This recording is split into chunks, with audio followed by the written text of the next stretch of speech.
தைப்பூச நாளன்று இந்த பிறப்பில் பிறந்து எது வேண்டும் என்று நினைத்து விரதம் இருக்கிறோமோ அது தோல்வியடைந்ததாக சரித்திரமே இல்லை. அது மட்டுமில்லாமல் தைப்பூச விரதமிருந்து குழந்தை செல்வம் வேண்டுமென்று விரதமிருந்தால் உறுதியாக மனத்தெளிவோடு உள்ள நல்ல புத்தி கூர்மையோடு நல்ல சுறுசுறுப்போடு இருக்கும் அற்புதமான குழந்தையை அந்த முருகன் உங்களுக்கு அள்ளித் தருவார். எப்படி வணங்க வேண்டுமென்று தெரிந்து கொள்ள இந்த வீடியோவை கடைசி வரைக்கும் பாருங்க, ஸ்கிப் பண்ணாம. உங்களுக்கு முருகன் இஷ்ட தெய்வம் என்றால் ஓம் முருகா போற்றி என கமெண்டில் சொல்லுங்க. சேனலை சப்ஸ்கிரைப் பண்ணிக்கோங்க. இந்த பிறப்பில் நமக்கு ஏற்பட்ட கர்மாவின் மூலமாக நமக்கு நடந்த பாவங்கள் கஷ்டங்கள் தீர வேண்டுமென்றால் இந்த நாளன்று விரதமிருந்து முருகனை வழிபடுவது மிகவும் விசேஷமாக இருக்கும்.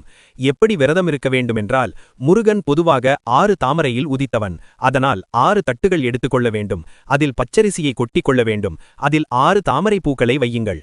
அதற்கு முன்பாக சடாக்ஷர எந்திரமாகிய சரவணபவ என்பதை மாக்கோலமிட்டு அதில் 6 தீபங்களை ஏற்ற வேண்டும். அதற்கு பிறகு 6 வகையான நெய்வேத்திய